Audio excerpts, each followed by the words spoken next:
Ser Podcast. Las 7 de hoy por hoy. Ser Podcast. Hola, muy buenos días. El PSOE cae y el PP sube, pero no suma. Es la primera conclusión de la encuesta de 40DB que esta mañana publicamos en la cadena SER El País y que refleja que por primera vez desde julio el PSOE obtendría un resultado peor que el que logró en las elecciones. Las negociaciones por la investidura y el debate por la amnistía hacen caer un punto a los socialistas mientras sube Junts y mientras sube sobre todo el Partido Popular, que crece más de 1,5 puntos en intención de voto. Y lidera la encuesta con un cerca del 35% de esa intención de voto, pero la caída de Vox deja la suma de las derechas a 2 escaños de la mayoría absoluta. El PSOE se queda en el 31% de los apoyos. José Luis Astre, hola. Hola, buenos días. Vox baja más de 1 punto respecto al mes pasado y cede el tercer puesto a Sumar, que también baja, pero menos que en sondeos anteriores. Aún así, es en la izquierda donde habría más indecisos en este momento si es que se volviera a votar. El 12% de los votantes del PSOE y de Sumar asegura que no sabría qué hacer en ese caso, en caso de repetición electoral. La encuesta permite medir los efectos electorales de unas negociaciones para la investidura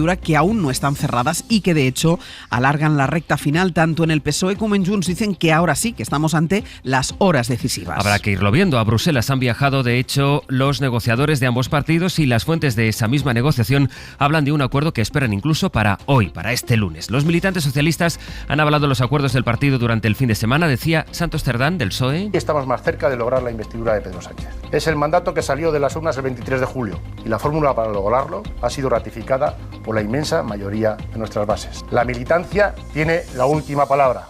Es su voz la que suena alto y claro cada vez que el PSOE se encuentra ante una decisión importante. El Partido Popular, entre tanto, regresa a la calle para cargar contra la amnistía y contra Pedro Sánchez por lo que es, dicen, un atraco a la democracia. No vamos a quedarnos quietos, afirmaba el líder del PP, Alberto Núñez Feijóo, en un acto a medio camino entre el mitin y la concentración ayer en Valencia, al que acudieron unas 10.000 personas según la delegación del gobierno. Es que no hay ningún socialista en España que no dependa de la nómina mensual del Partido Socialista.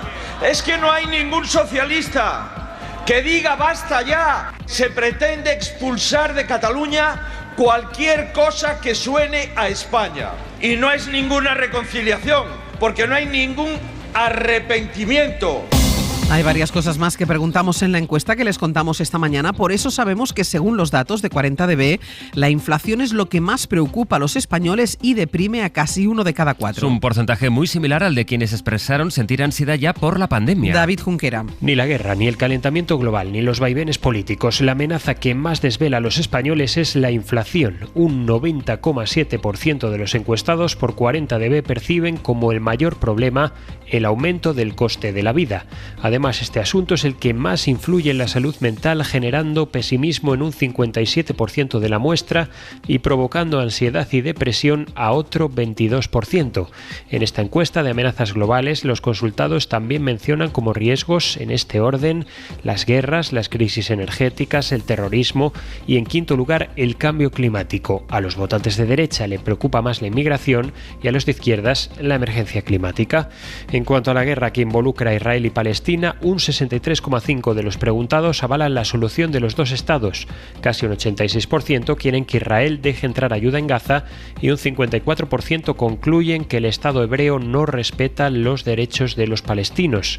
Y sobre las simpatías, casi un 60% de los encuestados no se decanta por ningún bando, aunque entre los que lo hacen, los votantes de izquierda abrazan en su mayoría la causa palestina y los de derechas se alinean con los israelíes. La guerra nos deja esta noche el anuncio del ejército israelí. Afirma que han logrado partir la franja en dos mientras mantienen la capital cercada. We will not accept Hamas cynical use. Es el portavoz de las fuerzas de defensa israelíes que también ha asegurado que no permitirá, decía, a Hamas utilizar los hospitales como centros de operaciones, en referencia a las acusaciones de ataques indiscriminados también contra hospitales. Entre tanto, Jordania ha lanzado en paracaídas un paquete de ayuda humanitaria a Gaza, que llega tras otra jornada intensa de ataques. Israel amenaza con entrar en la ciudad, la capital de Gaza, con fuerza, aseguraba, en las próximas 48 horas. Es lunes, es 6 de noviembre. por la guerra seguimos el relato del día porque los esfuerzos diplomáticos no cesan.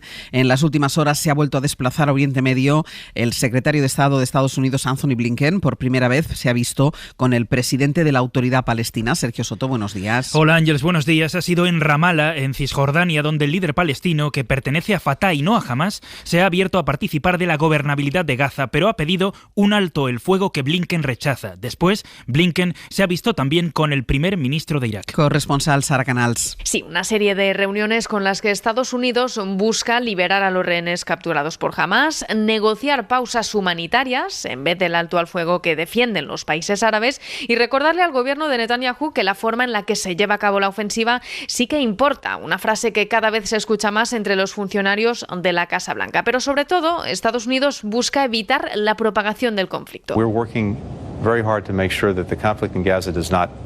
Trabajamos duro para que el conflicto no se extienda a otros lugares, declaró Anthony Blinken tras salir de su reunión con el primer ministro iraquí. A largo plazo, sin embargo, la Casa Blanca también trabaja en el después de la guerra y en cómo implementar una solución de dos estados, y eso explica la inesperada reunión entre Blinken y el líder palestino Mahmoud Abbas, un encuentro con cierta tensión, a juzgar por las declaraciones del embajador palestino en el Reino Unido en la televisión CBS.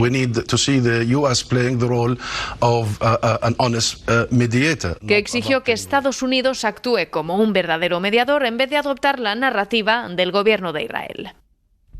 Además de la diplomacia más clásica, Estados Unidos emplea otro tipo de herramientas para intervenir en el conflicto. Ha enviado también a Oriente Medio al director de la CIA. Es William Burns, que ha llegado a Israel hace unas horas y que, según la prensa estadounidense, intenta presionar en dos direcciones, tanto a Hamas para que libere a los rehenes, como a Israel, a quien pide que centre sus ataques, que evite a la población civil y permita pausas humanitarias. Aquí en España, la ofensiva de la derecha contra la amnistía ha tenido también una traducción en el Poder Judicial. Hoy los miembros conservadores del Consejo quieren intentar aprobar una declaración contra esa ley de la que aún no conocemos el texto por considerarla anticonstitucional. Y lo último que hemos sabido es que uno de los vocales progresistas ha pedido que se desconvoque el Pleno. Dice que si se celebra, él no va a acudir. Y esto significa que los conservadores tendrían mayoría. Información de Pedro Jiménez. Álvaro Cuesta pide la suspensión del Pleno que debate la declaración institucional impulsada por 8 vocales elegidos a propuesta del PP, que sostienen que la ley de amnistía supone abolir el Estado de Derecho. Pero el presidente en funciones, Vicente Aguilarte, le ha respondido que el reglamento le obliga a convocarlo. Por eso, el vocal progresista asegura que no va a acudir a esta cita. Si se consuma la espantada de Cuesta, esta declaración saldrá adelante sin necesidad de más apoyos, al caer las mayorías. Si se presentara, necesitarían un voto más frente a los 6 del bloque progresista. Voto que tiene que salir de los 2 que faltan por postularse. El entorno del presidente en funciones confirma a la SER que Aguilarte se inclina por no apoyar esta iniciativa. Más difícil es el caso del conservador Venceslao Olea. Su entorno dice que no comparte lo de pronunciarse sobre una ley que no se conoce, pero que si se conociera antes del Pleno no se puede descartar que apoyara esta o una declaración similar en contra de la ley de amnistía. Y atención a esto de la aerolínea Air Nostrum, que pertenece a Iberia y que ha pedido disculpas mientras intenta justificarse por haber dejado en tierra a 80 personas que tenían su billete pagado y los dejaron fuera para meter dentro de su avión a los futbolistas del Sevilla. Ha sido este fin de semana en el aeropuerto de Vigo. Los pasajeros esperaban para embarcar en el vuelo de Vigo a Madrid del sábado. Era el último vuelo del día. La compañía decidió entonces que los dejaba sin avión para que el Sevilla Fútbol Club, que esa noche había jugado contra el Celta, pudiera volver a Sevilla. Dice ahora la empresa que fue un lamentable error. Radio Galicia, Ara Salgado, Bodía. Bodía, sí, es lo que alega ahora la compañía tras dejar en tierra 80 pasajeros del vuelo de Iberia, que debía salir a última hora del sábado del aeropuerto de Vigo hasta Madrid y que ya acumulaba 80 minutos de retraso como consecuencia del temporal. Los jugadores del Sevilla iban a volar en otro avión, en un charter de Air Nostrum a Sevilla, que se averió, por lo que la compañía decidió reubicarlos en ese Iberia y pasar por delante de estos pasajeros ante su enfado y su estupefacción. Y es que muchos tenían además vuelos de conexión en el aeropuerto de Barajas, una situación que ha provocado momentos de tensión en el aeródromo de Peinador, con decenas de reclamaciones presentadas y la presencia de la policía para tratar de calmar los ánimos. La alternativa ofrecida, la de realizar el viaje por carretera. Y en la Comunidad Valenciana, el incendio de Montitxelvo, que ha quemado 2.500 hectáreas, está ya estabilizado. El centenar de vecinos que todavía seguía desalojado ha podido volver ya a sus casas después de 4 días. Hoy se reúnen la delegación del Gobierno y los ayuntamientos afectados. Radio Valencia, Ana Talens, buen día. Buen día. Ayer por la tarde se levantaban todas las restricciones. Los vecinos evacuados podían volver a sus casas. Se desmovilizó a la unidad militar de emergencias, que fue despedida con aplausos. La primera estimación es de 2.500 hectáreas en un perímetro de 60 kilómetros. Son 7 los municipios afectados de las comarcas de la Safor y la Vall d'Albaida, que han perdido su masa forestal. El fuego ha dejado un panorama desolador, según contaban algunos alcaldes a la SER. Ha cambiado el paisaje de ser un paisaje precioso, bonito, a ser un paisaje desolador. Es desolador, la verdad. Teníamos una montaña que era muy querida, como un santuario, ¿no? Y esta vez no se ha librado. La verdad es que la gente se asustó bastante. El viento trajo toda la nube de... La Guardia Civil investiga las causas del fuego. La principal hipótesis es que sea un incendio causado por el hombre, aunque todavía no se sabe si se trata de un accidente o fue intencionado. Y la crisis migratoria en Canarias sigue escalando a cifras récord. Más de 800 personas han llegado a las islas desde el viernes hasta última hora del domingo, y el número de migrantes que han llegado este año supera ya la crisis de los cayucos de 2006. Más de 32.000 personas en este 2023, cerca de la mitad solo en el mes de octubre. En 2006 la novedad fueron los propios cayucos, un nuevo tipo de embarcación, y la situación de inestabilidad en el Sahel, como ahora, fue el gran causante de que huyeran de sus países. Ayer, además, la policía detuvo a los 4 patrones del cayuco, en el que hace poco más de una semana murió un menor.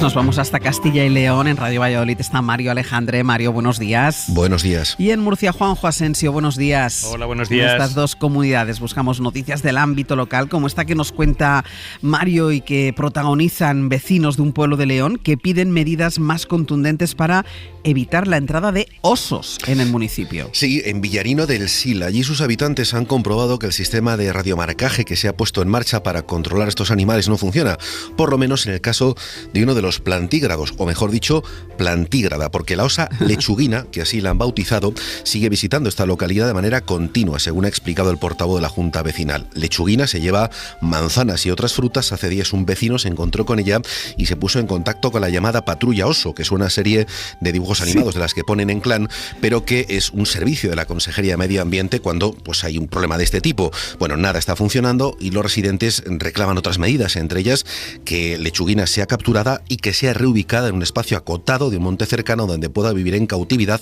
pero sin peligro para los pueblos cercanos. Y la Guardia Civil, que ha detenido en Murcia a 2 personas por fabricar explosivos de forma ilegal, pero dicen que hacían bombas, fabricaban estas bombas, Juanjo, para protegerse de los ladrones. Sí, es curioso, pero las 2 personas detenidas no tenían relación directa, aunque se dedicaban a lo mismo, a fabricar explosivos, uno en Archena y el otro en Totana. Ambos argumentaron a la Guardia Civil que esas bombas les servían para evitar robos en propiedades que tenían en zonas aisladas, para ahuyentar a los ladrones. Realizaban estos artefactos caseros a base de precursores como una bomba de tubo. En ambos casos también tenían sustancias como productos químicos, mechas, material de laboratorio profesional y componentes eléctricos. Aunque en un principio se pensó que ambos eran compañeros de delito, la Guardia Civil finalmente descartó este hecho y llegó a la conclusión de que actuaban de forma independiente. Pero bueno, en este caso llama la atención la forma con la que querían ahuyentar a los ladrones, a base de bombazos. A bombazos. Cerca de 4.600 castellanos y leoneses tienen prohibida la entrada, Mario, a locales de juego y acceso online a las casas de apuestas. Sí, esto lo cuentan los compañeros de la agencia ICAL a partir de los datos de la Federación de Jugadores de Azar Rehabilitados, que lamentan el incremento, dicen, exponencial de la ludopatía. Esa cifra, esos casi 4.600, son un 35% más de los que había antes de la pandemia. Un problema creciente con un perfil cada vez más joven y que no para de crecer. Hay unas 800 familias ahora mismo en tratamiento en la comunidad por todas estas cuestiones. El perfil mayoritario es el de un hombre con una media de edad de 34 años y con formación académica, aspecto que antes no ocurría. Aunque el juego a través de las tragaperras fue el predominante el año pasado, en 2023 ha vuelto a girar hacia las apuestas deportivas online. Y el Ayuntamiento de Murcia, que digitaliza 70 años de padrones municipales y los registros de enterramiento entre finales del 19 y principios del 20. Lo tenía un poco atrasado, ¿no? Sí, la verdad es que sí, pero bueno, estamos en la época de la digitalización, ¿no? La época moderna, la era moderna. De esta forma, el Archivo Municipal de Murcia incorpora incorpora a su web cerca de 100.000 nuevos documentos correspondientes a esos padrones municipales y también registros de inhumaciones. Concretamente, en el caso del padrón, se han digitalizado desde 1850 hasta 1922, documentos que recogen nombres, edades, domicilios y profesión de los murcianos de aquella época. Juanjo, Mario, hasta luego. Un abrazo. Beso. Hasta luego. Y vamos ya con nuestra recomendación cultural para empezar el día y para empezar la semana. Y hoy les invitamos a la ópera porque el Teatro Real de Madrid nos ofrece una adaptación de Orlando. Las recomendaciones de Raquel García. ¿Hablas conmigo? ¿Me lo dices a mí? Dime, ¿es a mí? Aquí no hay nadie más que yo. ¿Con quién puñeta crees que estás hablando? Inspirado en el Travis Bickle de Taxi Driver, uno de los personajes míticos de la historia del cine, Orlando es un hombre caótico, radical y salvaje. Y en este montaje que llega al Teatro Real, se nos presenta como un veterano de guerra con estrés postraumático, una propuesta llena de paralelismos con la actualidad.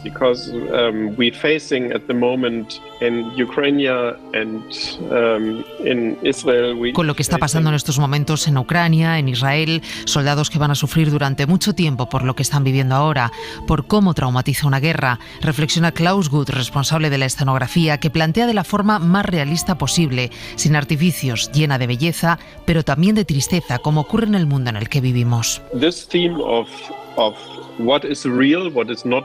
Y que le sirve para representar el dilema que plantea la obra, qué es ficción y qué es realidad. Alejada de los convencionalismos de la época, en lo dramatúrgico y en lo musical, recomendamos Orlando como una de las mejores partituras de Händel. Para no perderte ningún episodio, síguenos en la aplicación o la web de la SER, Podium Podcast o tu plataforma de audio favorita.